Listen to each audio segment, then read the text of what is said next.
Shalom.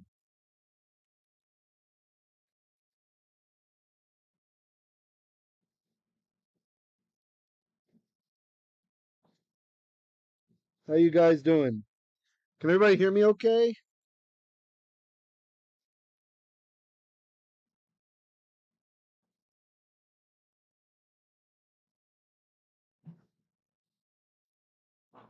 All right, Eins. Good.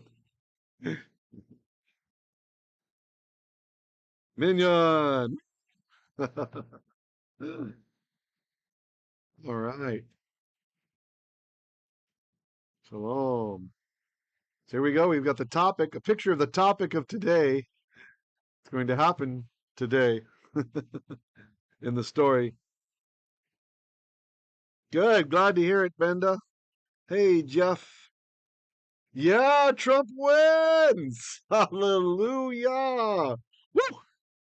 Baruch atah Adonai Eloheinu melech haolam, asher shomea tefillah. That's blessed are you, Lord our God, King of the universe, who hears prayer. Isn't that wonderful? It's so wonderful. I'm so glad. So glad. Yeah. And it's a big win, too. So they're not going to be able to find enough mystery boxes of ballots like last time. Not going to be able to find enough boxes this time, fellas. Oh, look, we discovered some boxes out in the parking lot. Gotta count those. None of those shenanigans. Maeve says, I was so happy this morning, woke up at 4 a.m. and the votes are moving right along. Right? Yes. For us, the time worked out a bit better here. Well, I was checking all throughout the night also. And then I was watching Daily Wire's discussion about it. I guess it was probably middle afternoon here as they're watching things coming in, and yeah, and finally they called it. Just wonderful, wonderful, wonderful. So good for Israel. Netanyahu was one of the first world leaders to congratulate Trump. Yeah. Ken Yiratzon Haron. Good audio. Okay, good. Thanks, Jeff. Yeah, I'm just we had a little party here. Miniature party just in the family. Yeah, it's really, really, really great. And we took the Senate. We took the Senate and a few extra congressional seats. It looks like instead of having just a razor thin majority, it'll just be a razor thin majority. Who knows? They're still counting. It could be even better than that. Well, last I checked, we had +3 seats in Congress, and we had the majority of seats in the Senate, and also 2 Supreme Court justices are expected to retire soon.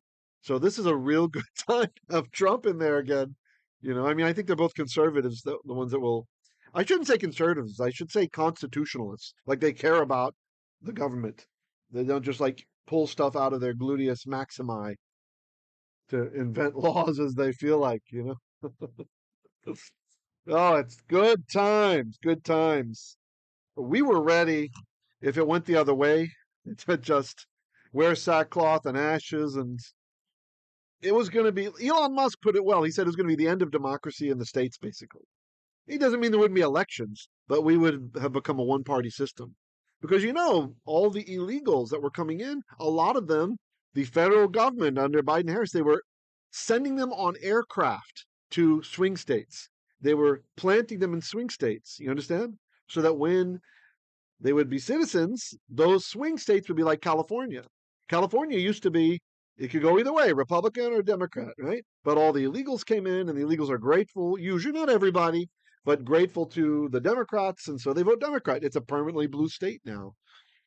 And so that was the plan. And even the Senate Majority Leader and a lot of other people, Democrats, you heard them talk about, yeah, this next year we're going to fast track citizenship for these new immigrants, new illegal immigrants, but they didn't call them that.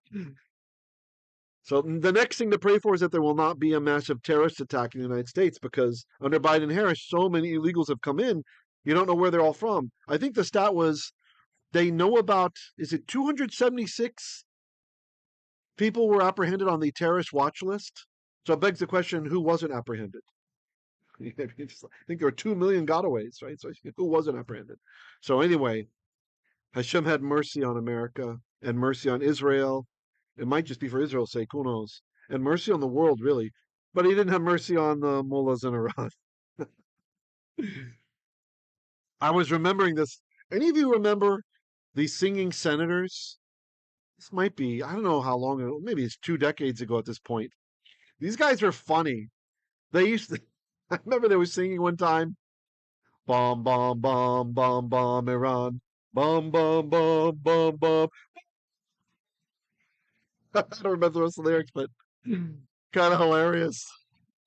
I'm all in favor of taking out the nuclear facilities, all right? It'd be nice for some cruise missiles to help out the Israelis with that. Yeah, so Baruch Hashem. Okay, enough politicking. Oh, let me see. There's some comments here. Maeve says, "Did you ever see such a good VP candidate?" He's a smart cookie. He's a smart cookie. That debate was a murder. He just destroyed. He did. The Democrat did so bad that he admitted, "I'm a knucklehead," which basically, for you Europeans, that means I'm stupid. There's your knuckle, right? He just tore him to pieces. That boy didn't know which way was up. It was lovely, lovely. Gary says a local auto parts store sells survival food. I was ready to stock up on this morning, but not now. Yeah, we were talking about that also in my house yesterday. We're saying if it goes for Harris, if Harris wins, then maybe the Armageddon's coming faster. And I don't like to be like that about elections, but if the United States is going to become a one-party system, basically, that's just a little ways to go before that's communism. The most powerful nation in the world becomes commie. It's just not good. Yeah, well, the Philippine president, Marcos, he congratulated Trump, so that's a much better relationship with the United States than the previous quasi-dictator who told Obama he was the son of a whore. He called that guy. I mean, I don't like Obama, but talk about no class. No class. You call the leader of another country, you insult his mother. I mean, what a disgusting person that previous president was. But Marco seems better. At least he knows not to do that. Don't insult the leader of the free world.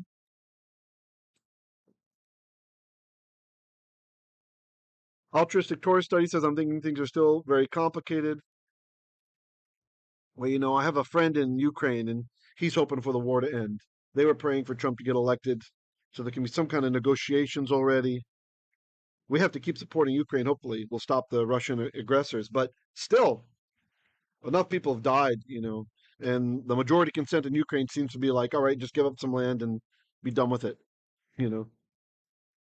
I hope there'll be peace. Hope there'll be peace. Oh, Harrison liked the bomb Iran song. Yeah, it was the singing senators. There's these.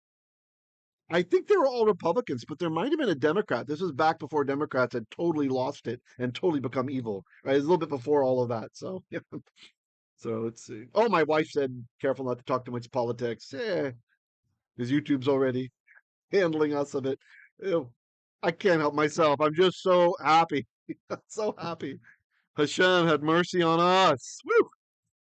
My friend in Korea and I, we were talking about it. We knew that in order for Trump to win, he needed to win by about 10%, so that when all the cheating shenanigans were done, it might be like a 1% win, right? So he needed at least a buffer of 10%.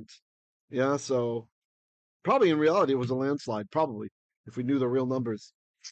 So, all right. Too big to rig, right? Yeah, I heard that term after I was sharing that with him. Yeah, he told me Mark Stein or Levine. He listened to a couple of Jewish commentators. I can't remember which one of them was calling it too big to rig, right? That's good. I like that. Okay, so let's get started. We already said a bracha, so we're good to go. Today we're continuing our work in 1 Kings 13. And we're not doing the graphic novel for today because we got this picture here instead. And I want to go in kind of fine detail. So really the text in this format is a bit better for showing the big picture and everything, yeah? Oh, let me have a quick sip of my tea. Today I'm celebrating with a different flavor than usual. Usually I don't drink this kind at night, but this is stash. I don't know if you can see that. Stash. Is it coming up in mirror image? English breakfast, petit déjeuner. I don't know. My French is horrible. Sorry for that. Any thé noir. Just, there's French people that haven't been born yet that are rolling their eyes. And this, can you see there's the kaf on the back? That's one of the kosher symbols that's kind of cool. On the very bottom, I don't know, is that too, maybe that's not, oh, right, the autofocus isn't working on the SLR. I'll take a picture and show you that some of it's, you'll see one of the koshering authorities, they have an actual kaf, right? And inside the kaf, there's a K. So this is kosher parv. Yeah, non-GMO. All kinds of goodness in there. So I'm having this in my mug here. Yeah, and we're actually having milk tonight with it. Celebrating. Real tea.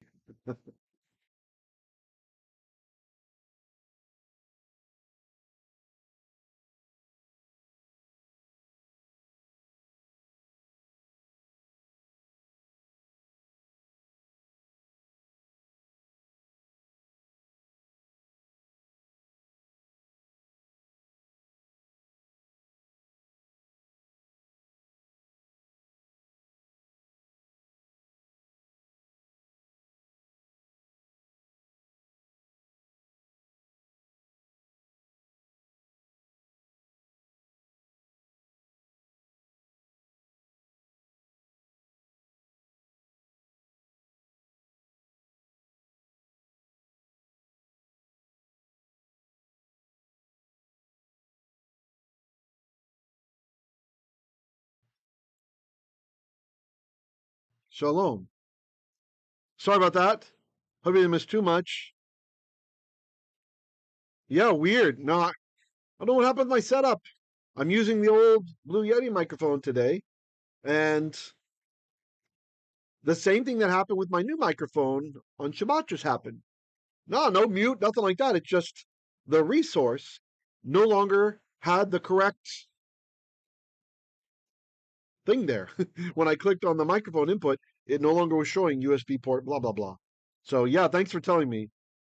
I think you just missed me sharing about the kosher tea I'm drinking today. So English breakfast tea, to make it short. All right. All right. So back to the Hebrew. Yeah, let me know right away if the sound goes out. I'll keep an eye on that bounce too. It's over here. Okay, good. There we go. Vayhi acharei kavro. Vayhi. So of course it's vayhi. The he. That's he hayah. He will be, or he is being. But it's vav consecutive, vav conversive here. So that changes it from. Let me zoom in.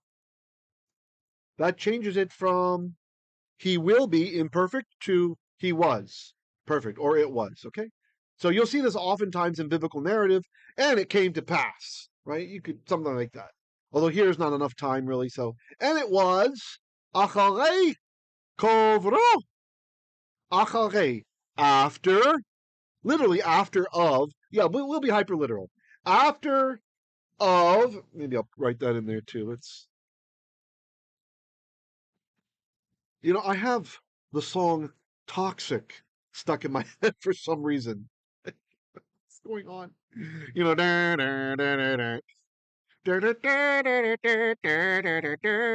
I'm toxic. Boy, that's can't get it out of my head. What is going on? Something wrong? Okay, so construct, so literally of, acharei, after of, and then here we have an infinitive form of the verb. The verb is kavah, and I worked up a word of the day that I'll put out either today or tomorrow, maybe Friday. It's going to be this word, kavah, which is to bury, kavah. And that's a good one to know because you also get kever from it, which is, okay, over there on the right is kever, which is a grave. And here's kavah. Kavah is bury, right? So that's nice. Not Barry Weiss, but oi, Oh boy, what happened here?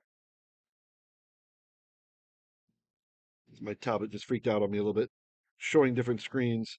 I'm having trouble getting back to where I was. Okay, got it. Go away. Go away, Samsung web browser. Why are you here? That is weird. Usually the tab won't do anything else while I have it in extra monitor mode. Also, I can't erase these things. What is going on? All right, well, whatever. So mote it be. So kavah is in this case it's kover, bearing of the bearing of him.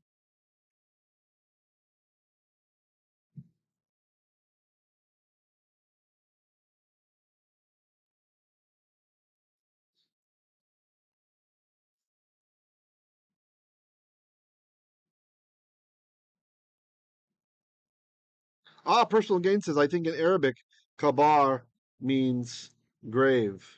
Oh, very similar. Yeah. I like those cognates. Gary says the first church of technical difficulty. Yeah, indeed. Tech is wonderful, Harrison. No, we're in verse 31. Sorry, Gary, it just advanced. Sometimes that happens to me with the PowerPoint. We're back, we're there. But it won't let me erase usually I can erase. Let me try. Maybe this other stylus will do better. Oh, it is gone now. Okay, good. Okay, great. Okay, so after bearing of him, right? So after he buried. So when you have an infinitive, I shouldn't put him there. When you have an infinitive and you put a suffix on the end, that suffix is telling you who's doing the thing. It's not like our usual verb where, like, kavah would mean he buried, right? But kavro means he buried also. It's the infinitive. It just doesn't express time. It could be he will bury, he buried, he was burying, etc. So vayhi acharei, so it was after of burying of him, but not of him as the object, okay? So after his having buried might be a better way to say that. Right? Let's say his burying. It's unfortunate with this verb, it's less clear than it is with others. Come on, let me draw sometime soon. My hand is free. It's still going. What's the delay? What's in the buffer? I mean, it's still going. How am I supposed to work with that? I finished erasing like a minute ago. What are you doing? His. Okay, that was better. After his bearing, auto, him. So after Viahi, and it was after he buried him, meaning the Navi, after he buried the Ish HaElokim, the man of God. Vayomer, and he said, El unto banaiv. That's banim, children or sons in this case, sons of him. So his sons, we'll just say. Leimor, saying.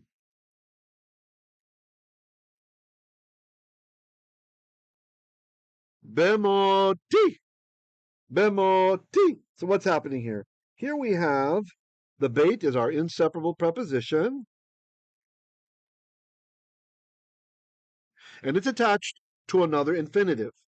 So we have the rule, not a rule, but general concept that when you have a suffix at the end of an infinitive, that's the person doing the thing, right? So kavro is he buried, he will bury, he is buried, right? So after he, namely the prophet, buried, like the nasty prophet who tempted the guy in the first place, buried him. So now we have E at the end over here doing the same thing.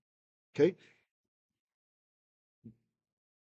But in this case, this is actually the object. So mot means die. So moti is my dying.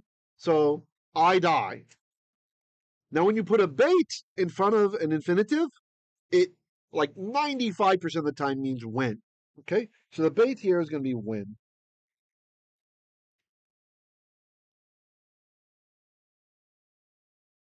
Draw. There we go. Okay. So leimor saying when dying of of me. So when I die, maybe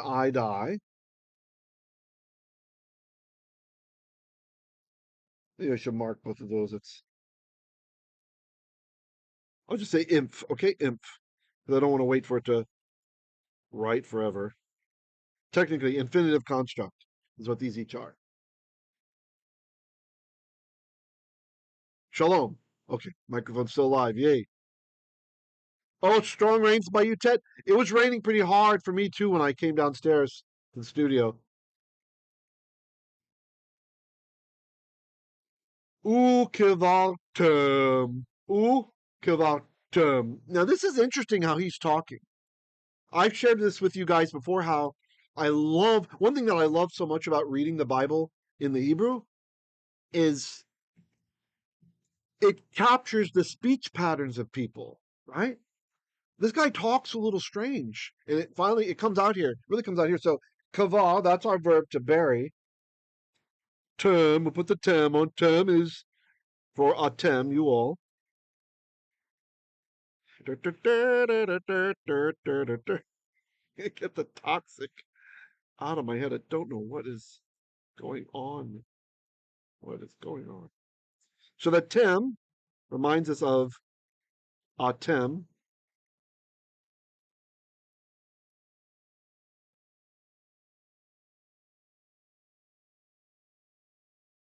Okay. I'm not going to beautify it because the delay is kind of driving me crazy, right?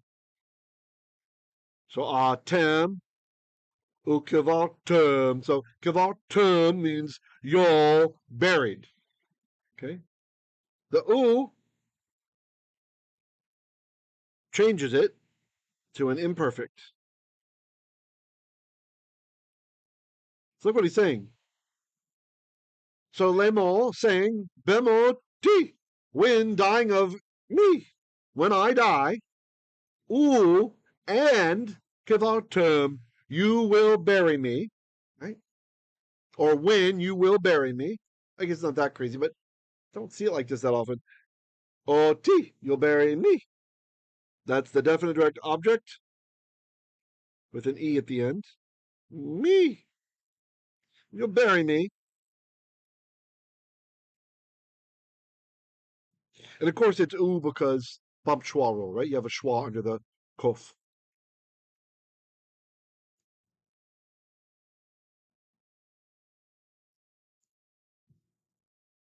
Oh, tea is not hot anymore. I was looking ready for a nice hot, lukewarm. It's like vomit in my mouth. Sorry. This is one thing I love about people who study biblical Hebrew, right? Like, you can make those kind of offhand jokes, like secondary reference to a biblical text, and they get it usually. It's like, you don't have to explain it. You have to explain a joke like that; it just ruins it. Bakaver. Say ba. The bait is in.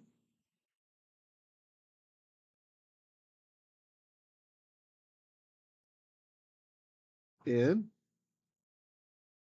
It's toxic. Harrison writes in all caps if you're just listening. Be is in, right? And then we have ah, which is the. Zoom. Huh. The sloppy, because I can't see what I'm writing. It's so delayed. So, come on. In ak the kever. Grave, right? Kever. Personal gain was saying like kavar in Arabic, maybe. Asher. Now, asher, people usually learn this to be, it's a relative pronoun, right? People usually learn it as who or which, right? The stuff which is blah, blah, blah, or the person who's blah, blah, blah. But it can be another W word. It can also be where. That's less common, but still common enough. And then sometimes even when, right? So it's all these W words. Who, not who like a question, like the person who did such and such, right? Which, where, and when. So here, where. Asher is going to be, Asher is where. Like as the location. Yihyeh.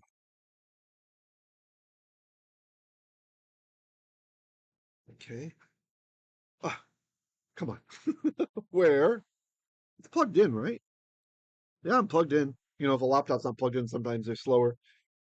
Where Ish Ha Elohim, construct chain.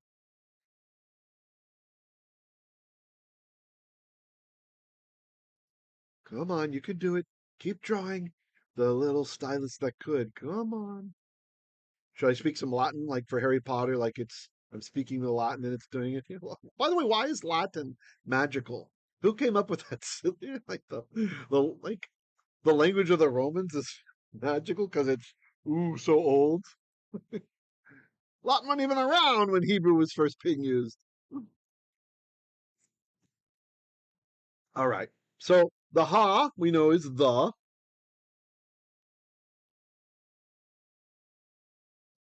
Elohim, the God. Why? No, go back. Okay, interesting. I might be able to trick it to draw faster. Oh, it left off some of it. I see. I see. So because we have the last word has ha, that can be used on the first word as well.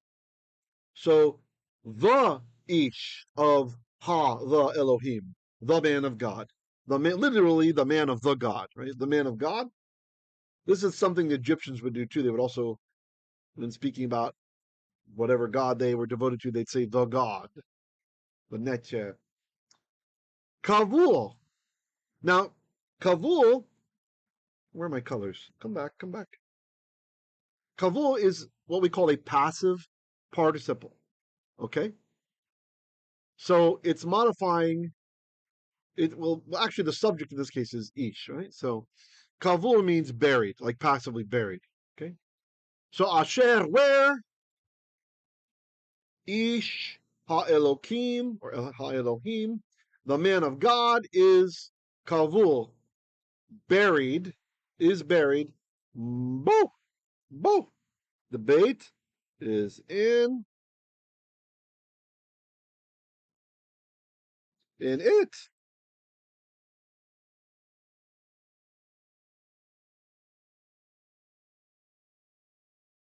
It literally in him, right? Meaning the kever, the grave.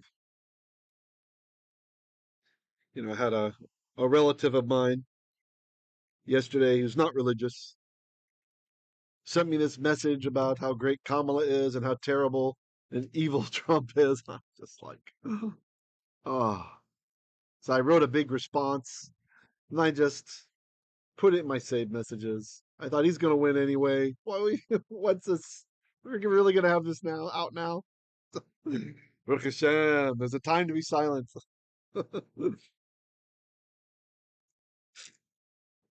Oh, you can have your empty shell of a vessel. Let her do something else.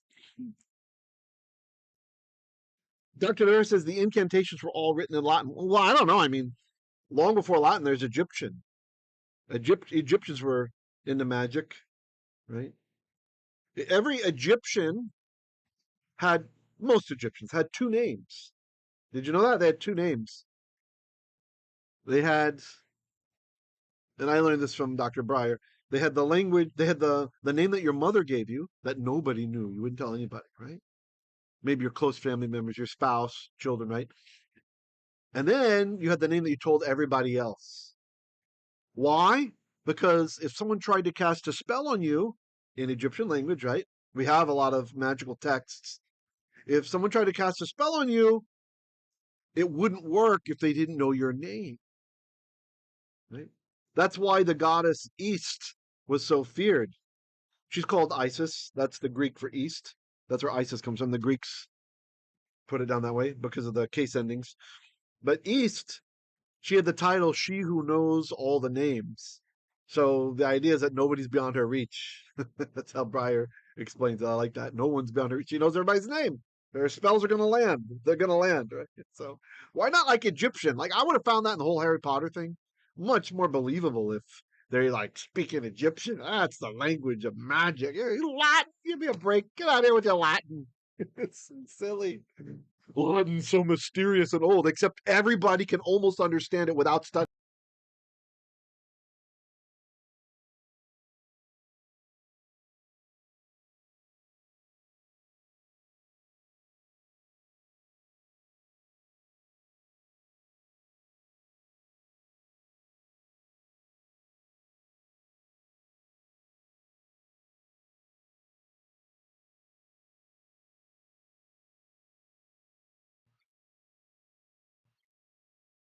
Okay.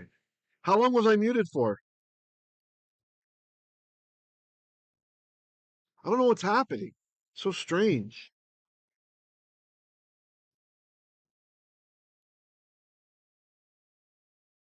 Ah, okay. Thank you for that. Okay, not too long. Yeah, you can almost understand. You can understand like half of Latin, even if you never studied it. Like because of all the influence it had on English, or if you've ever done a Romance language, right? You'll not listening to Latin, but when you see it, right?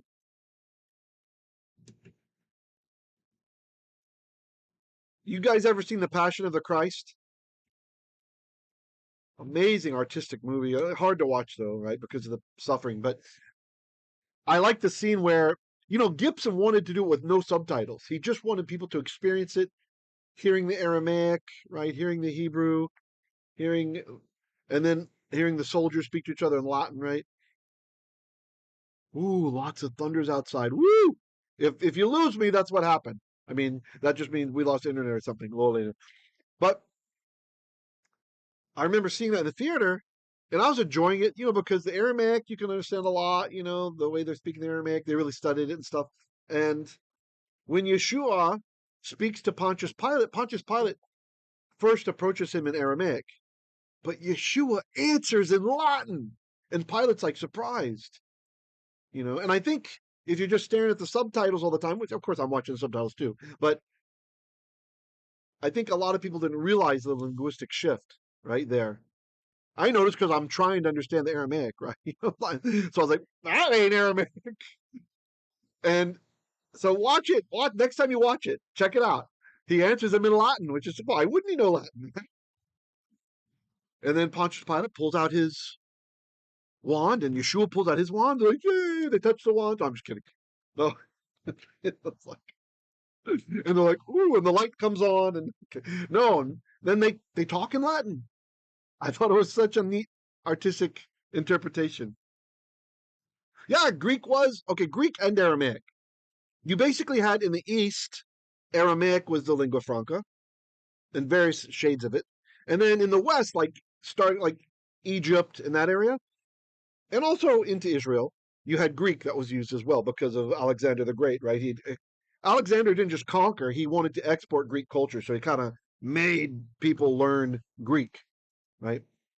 So yeah, but the Romans, they never forced people to learn Latin. So instead, they would speak either Aramaic or the Greek, depending on the territory they're at, right? The Romans in Egypt would speak to them in Greek. The Romans in Israel likely would speak maybe Greek or Aramaic, right? The way they're interpreting it. Yeah, but they would. But that's why he's so surprised when Yeshua responds in Latin. See, that's what's beautiful about it. It's not in the scripture. We don't know if he answered him in Latin, right? But why not? It's the guy's native language. And also give him another shock about who he is, right? Because who bothered to learn Latin? You just talk to the Romans in Aramaic or perhaps in Greek, like Personal Gain said. Yeah, so it's really, really cool. And then they proceed, the cui veritas and all that stuff. That's all back and forth in Latin. All right. So let's see. Where were we? Sorry, I got distracted, but I thought it was kind of interesting stuff. Okay.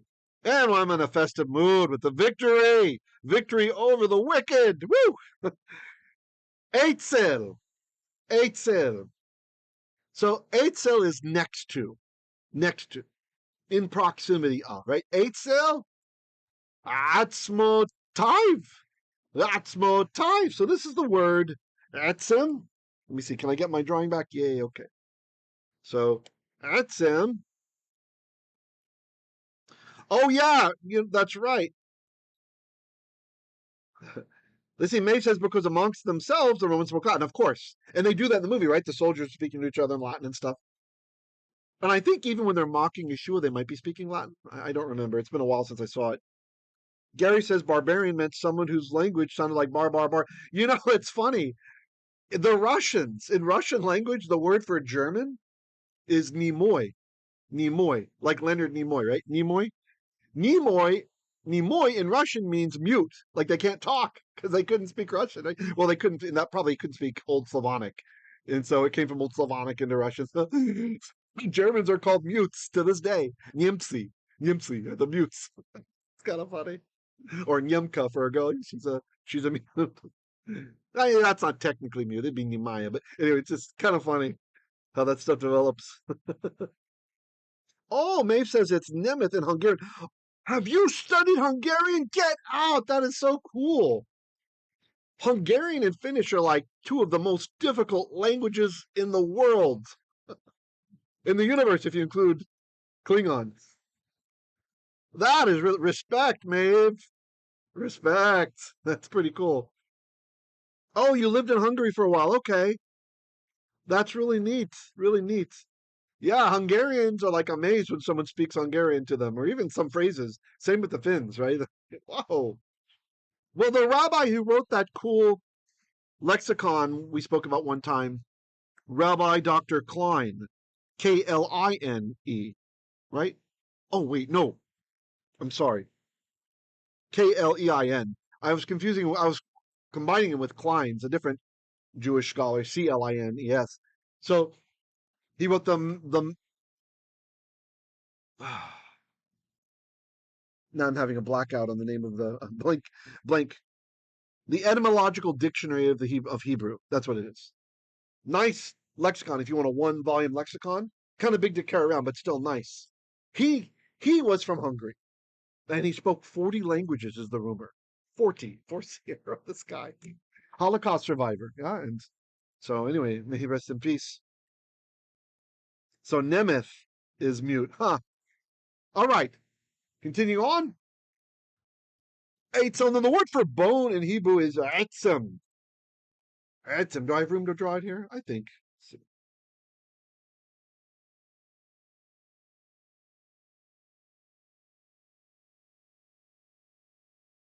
It's a seglet. Okay. See it? Oh, okay. One of the dots is to my banner's covering it up. My Patreon banner. There we go. I can see it now. You see? Okay. Atzem is bone, right? So atzmot are bones of Iv, of him, his bones. So eitzel, atzmotaiv, next to his bones.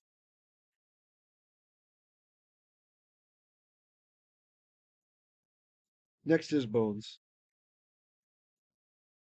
Hanichu. Hanichu. So this is a hifil imperative. The verbal root is nuach. Let me see. Can you see this color? Oh yeah, not bad.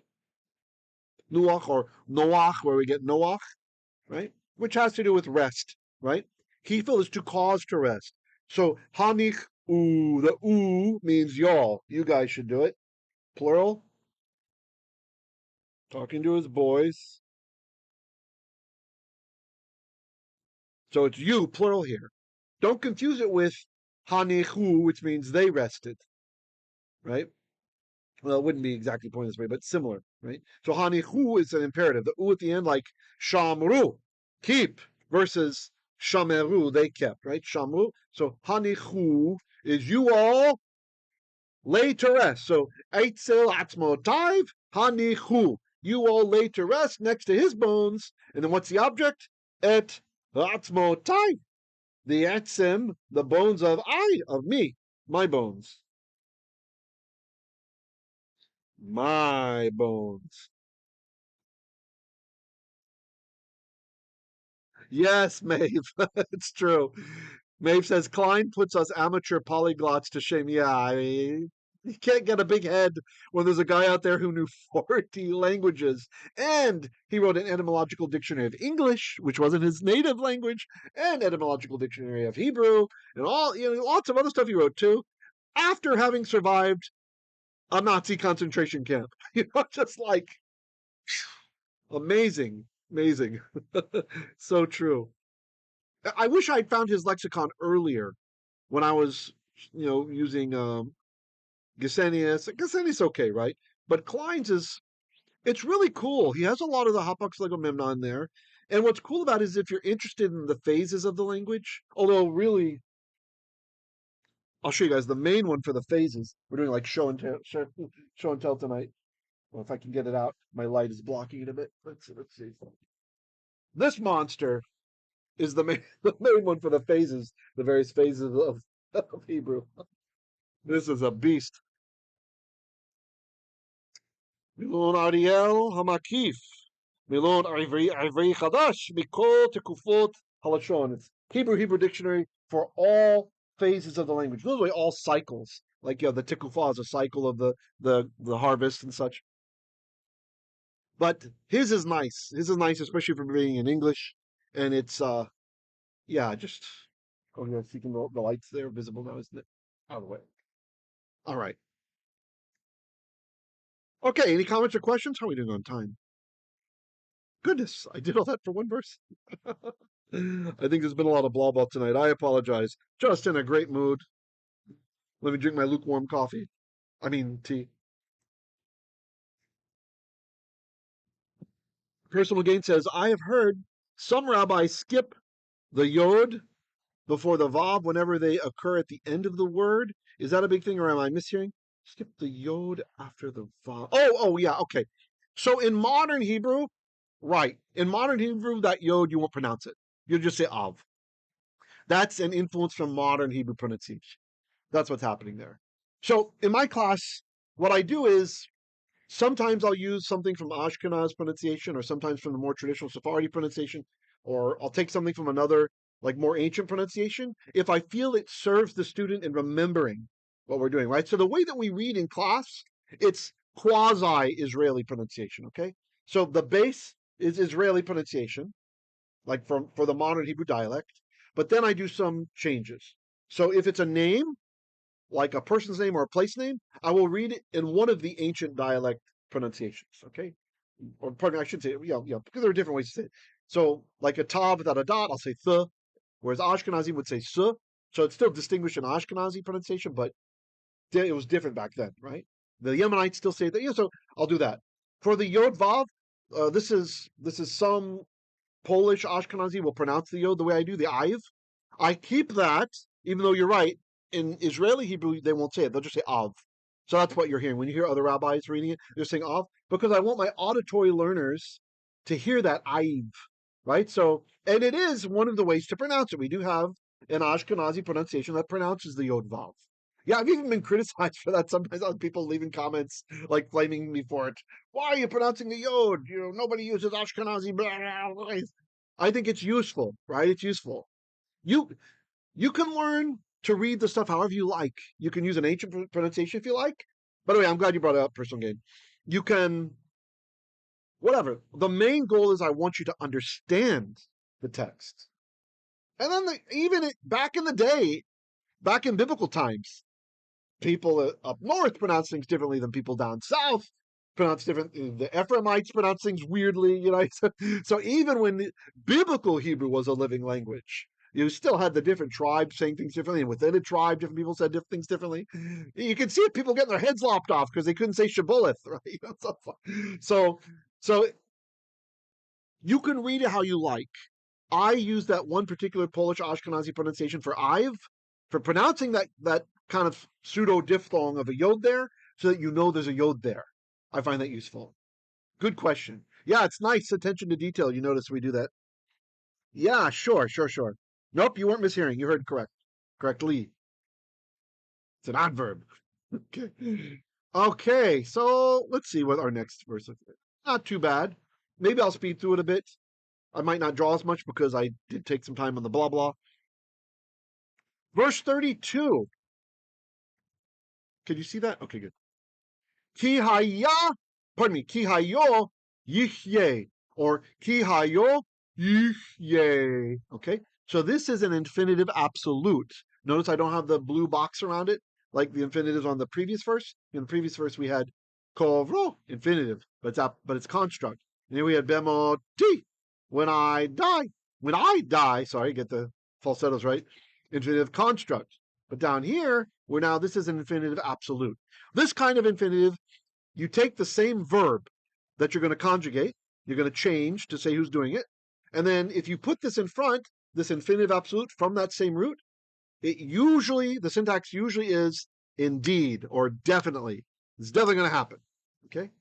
If you change the word order, so the infinitive absolute comes after, then usually, not always, but usually, the syntax means continuously, right? So hayo yihyeh, okay, means indeed it will be. Right? But if we changed it, yihyeh hayo, then that means continuously it will be. Okay. Although it's unfortunate that this is the verb I'm telling you about with that, because hayah tends to have less of a distinction between the two, to be or to exist, than other words. So ki, for hayo yihyeh, for indeed it will be. What's it? The subject is ha davar, the word, the matter. Yeah, maybe I won't mark up at all in this one. Okay, just so we can at least get to the pay, which is the big white space in the scroll. Had davar, the matter, the word. Okay, asher, which kara, which he called out, which he proclaimed, bidvar Adonai, in the name, pardon me, by the word of Hashem, or by the word of the Lord. Al, against or concerning, ham mizbeach, the altar. So he's talking about the Ish Elohim, the man of God. Asher, where, or which, in this case, which, then we have to say is, to make it sound right in English. Depends on your definition of is. Bethel, at Bethel. Ve'al, and concerning, or over, literally, kol bate habamot. This one, let's mark this one. Just because it's a long construct, I want you to see why we're translating it this way. Come on, draw. In Dominum Requiem. Sorry. Okay. Still going. Come on. Yay, it's magic. Okay. Okay, and then ha. That's the.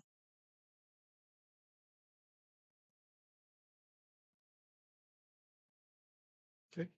So that these going to transmit, right? So kol, all of the bate, that's from batim, from bayit, house. So bate, houses of habamot, the high places. Oh, it didn't finish drawing the, did it? It left off some of it. Sorry. So a house can mean a temple, right? So the temples on the high places, Okay. Almost done. Hey, shalom, William Fletcher. Baruch haba. Which, we have to say are to make it sound right in English.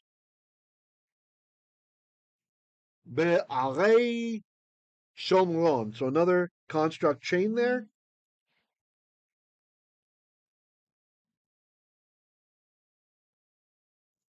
Time check. Okay, we're almost done, okay? Draw. You can do it. Oh, timing was off. Which we have the bait, meaning in. So which are in. This is the arim is the plural of ir. Not this ear, but city. So if you've seen my short on this, I have like an ear with like skyscrapers coming out of it. So ear is a city. Ear. So be'arei are in the cities of Shomron. Any comments or questions? Yeah, the high places, Ha-Bamot. Is that Obama's name? Interesting. Huh, Bahamut. It's Obama's in the place of the Obamas. That's a good joke. Nope.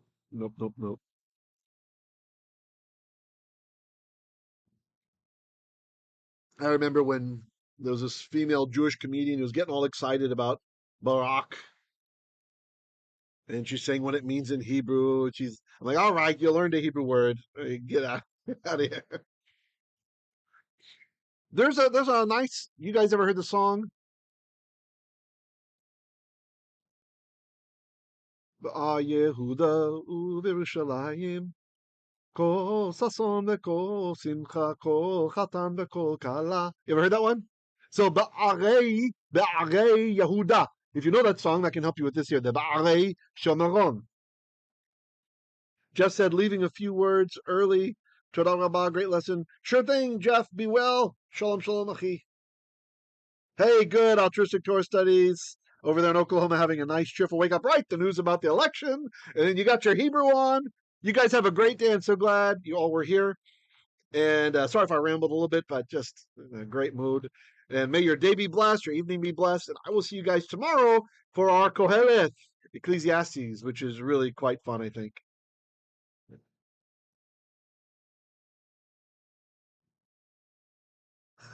Gary says cement will go down in price because it won't be hoarded for building bunkers. Yeah. So true.